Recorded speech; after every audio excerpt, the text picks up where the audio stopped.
My name is Jake. At 35, I've just entered the second year of my marriage.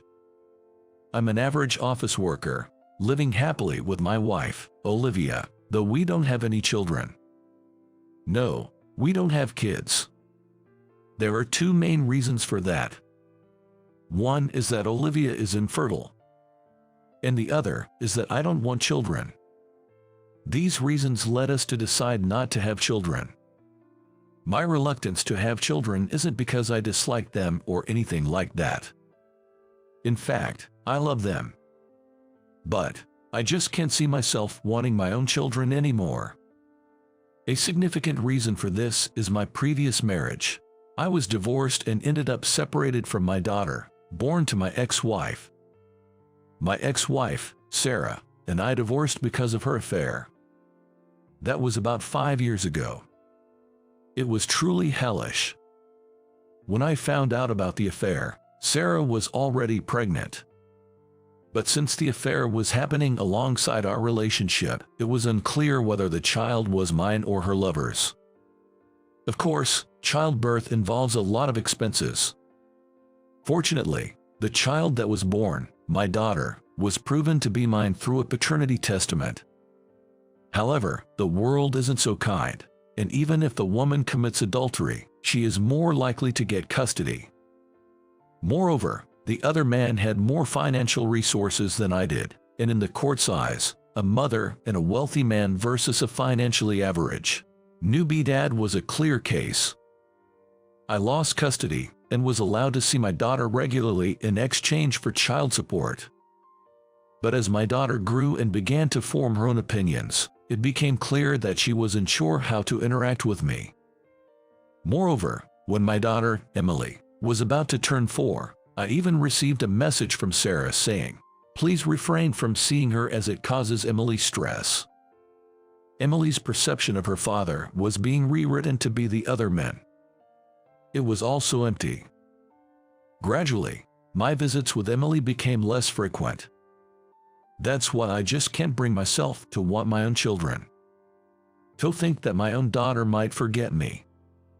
How could such a person be a father? Olivia knows that I'm divorced and that I have a daughter. She married me knowing all this and has always been supportive, never showing any discomfort when I visit my daughter or seek advice on how to interact with her. So I think Olivia has somewhat sensed that I don't want children. That's why we didn't pursue aggressive fertility treatments and decided to build our family in our own way. Then one day, I was in the neighboring town for work and was on my way home directly. It was Saturday, so the streets were crowded. As I walked through the shopping district leading to the station, I saw my ex-wife, Sarah, walking intimately with a man from a distance. That guy was her affair partner. They were talking happily, and Sarah was holding a small baby in her arms. They've had a second child. But that's no longer any of my concern. Sarah should enjoy her happiness, and I should enjoy mine. I suppose the reason I felt nothing upon seeing them so happy together is that Olivia means more to me than Sarah ever did. It must be her presence that has kept me sane. Yes, because I've managed to stay sane, I'm left with one question. Where is Emily? Emily should be around 5 years old now, a preschooler. It's Saturday and preschool is closed, but I don't see Emily anywhere. Aren't they walking with her? Even though it's already dinner time. I felt a pang of unease, because I hadn't seen Emily recently. But it's not because Emily didn't want to see me directly. It's because Sarah told me not to see her. I had a bad feeling. It was more of an intuition, a hunch.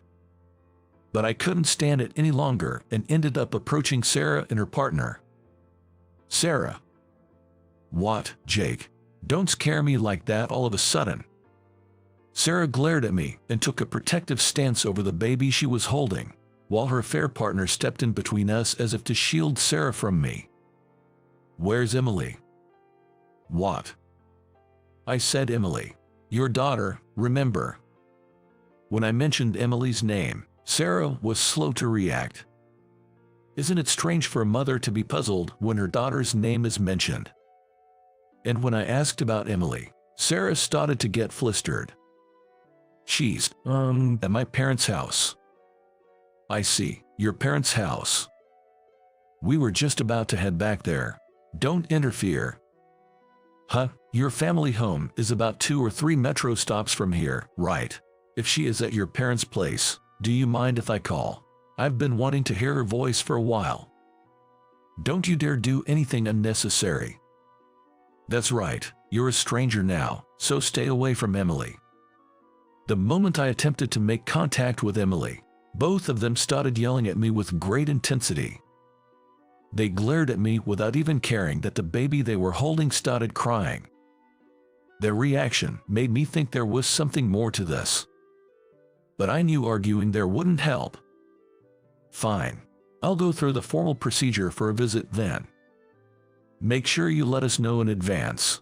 We have our circumstances and preparations to consider. Is there a reason they can't let me see her all of a sudden?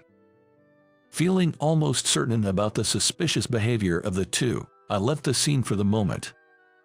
I really wanted to check her parents' house right away or head to her place, but glancing back, I saw her partner hurriedly making a phone call.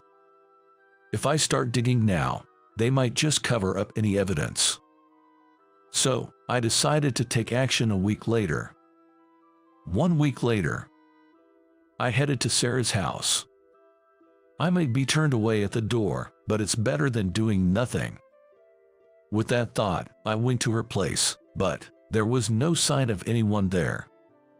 Judging from the stuffed mailbox and newspapers, it seemed like the house had been empty for several days. Traveling with a small baby. Or maybe going back to her hometown. No one answers the doorbell, of course, so I'll just have to come back another day. That's when I noticed it. Huh. A glimpse through the window. I could see something through the gap in the curtains. A child hand. It definitely looked like someone had collapsed. I rushed to open the gate, entered the yard, and checked the window, only to find Emily collapsed inside the dark room. Emily, Emily. There was no response to my calls or my knocking on the window. Why is Emily collapsed all alone? Out of sheer desperation, I tried the window and it was open. I don't know if it was left open by mistake or if Emily had left it that way. But right now, that didn't matter. I quickly entered the house and picked up Emily. Emily, hang in there. Daddy. Fortunately, Emily soon woke up, but there were bruises on her neck and hands. The sight of Emily in pain nearly brought me to tears.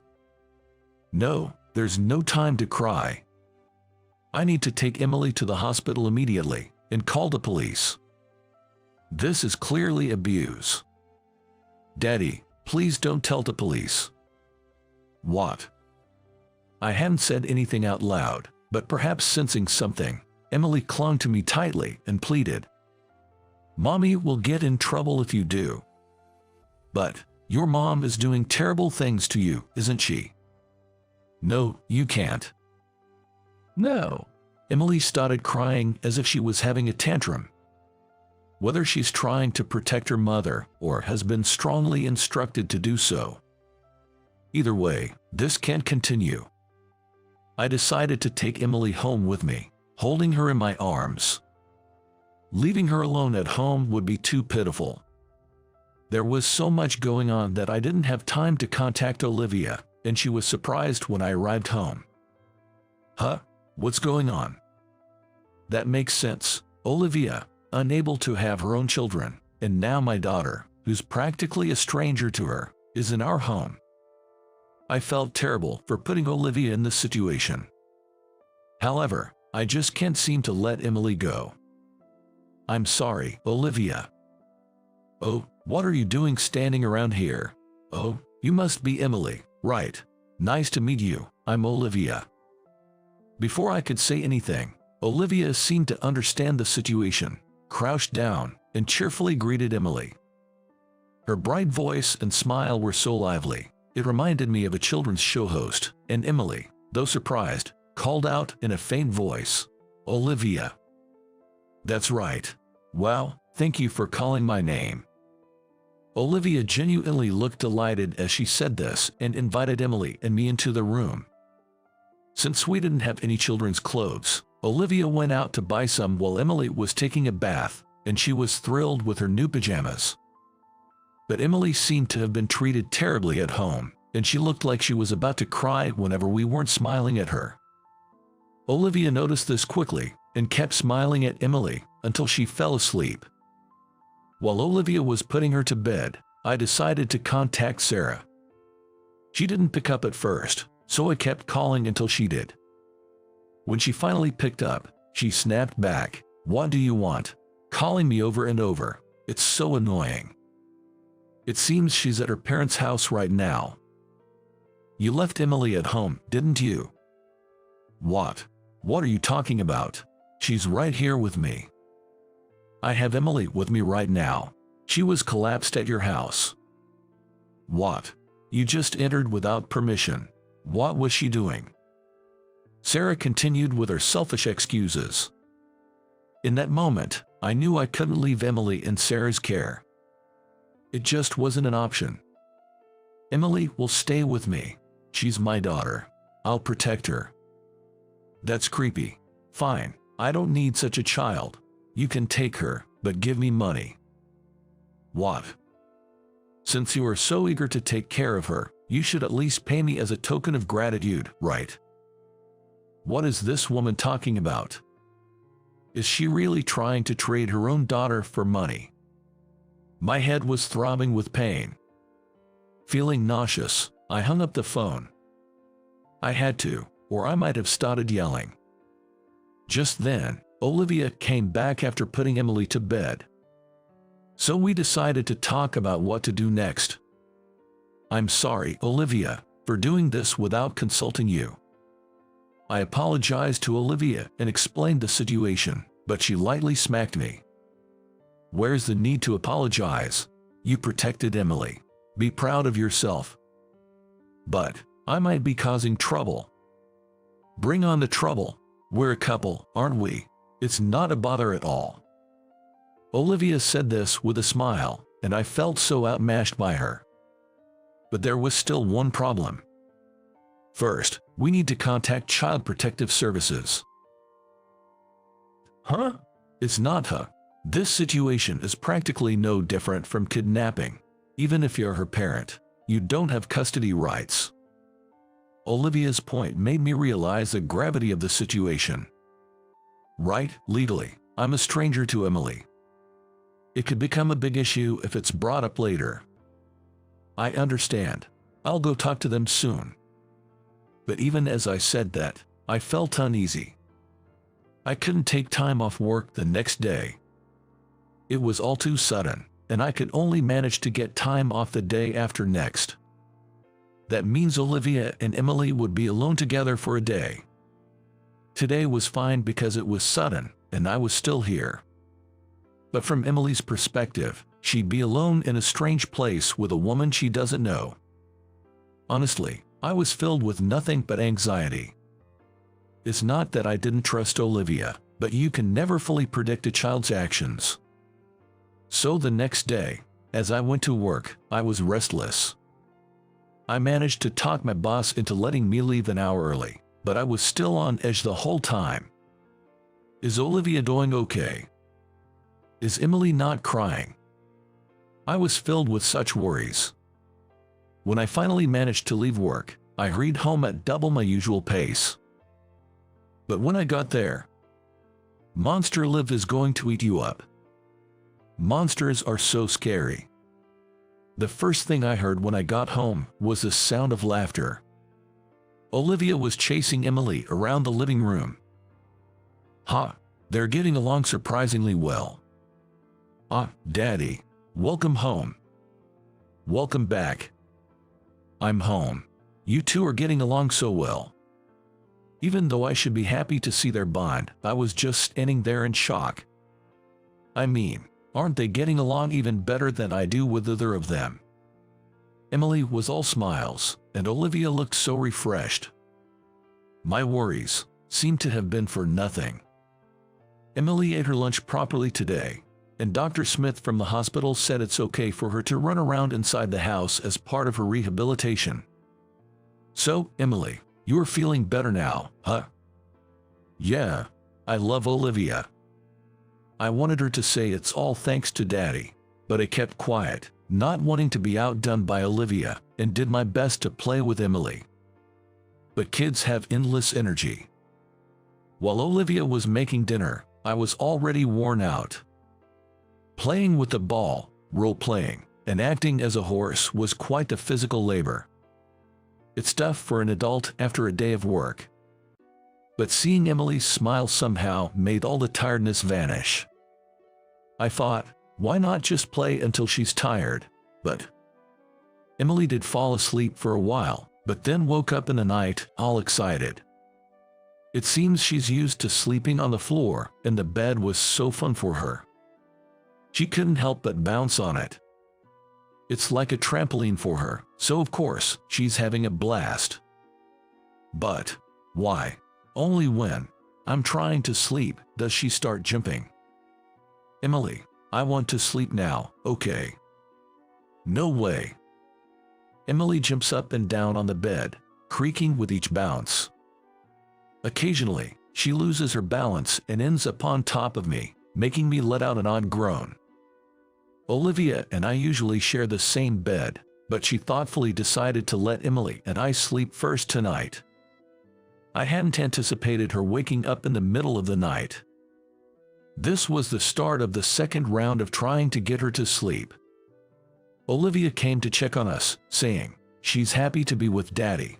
Good luck with putting her to bed, with a smile, but no offer to help. Right. I have to be able to handle this much.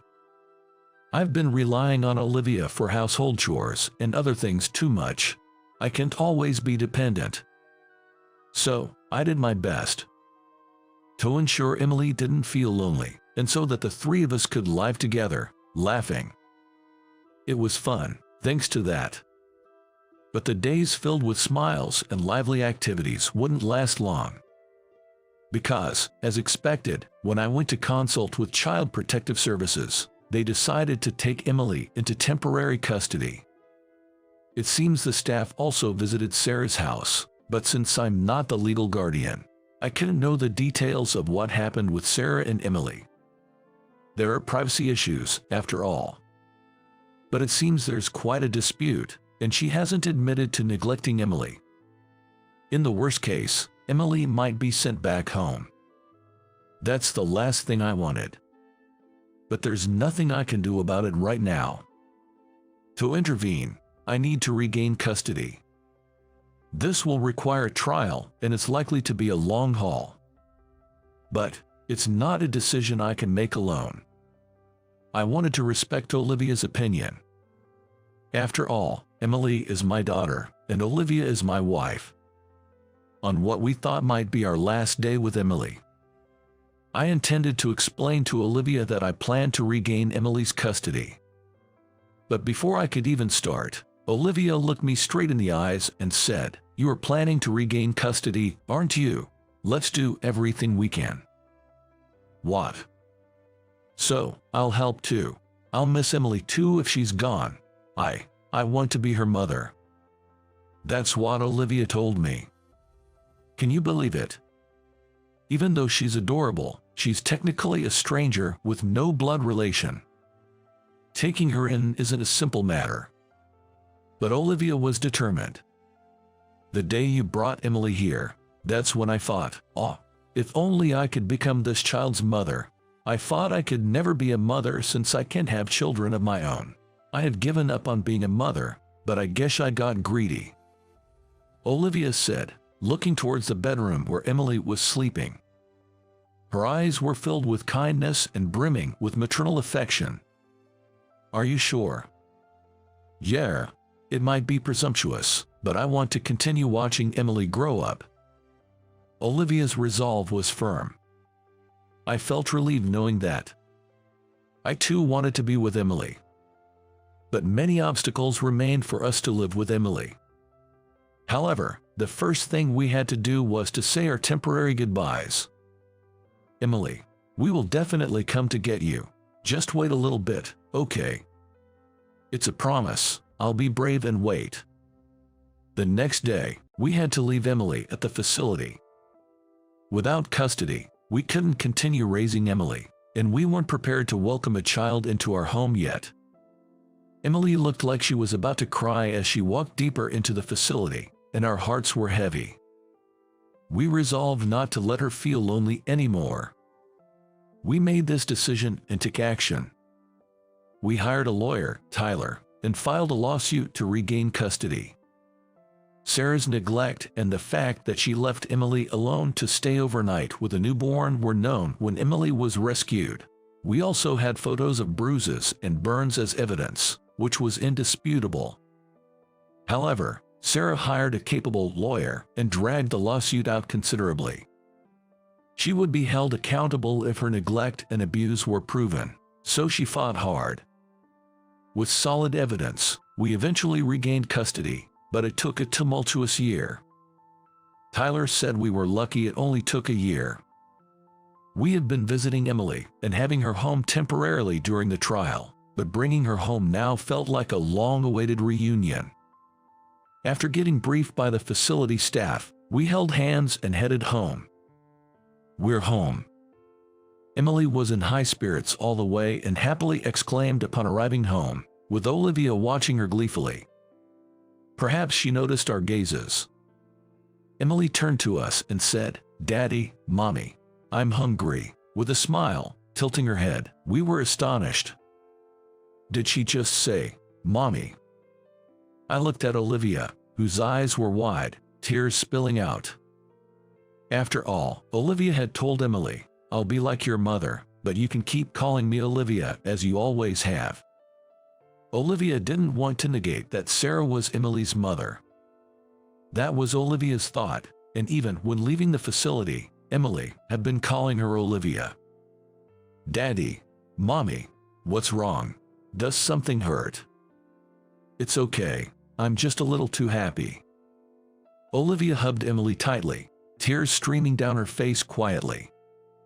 Emily, in turn, patted Olivia's head, saying, "Pain, pain, go away," as if to comfort her. Emily probably doesn't understand why Olivia is crying. But it's clear that Emily has accepted Olivia as her mother. That's why, upon returning home, she naturally called her Mommy.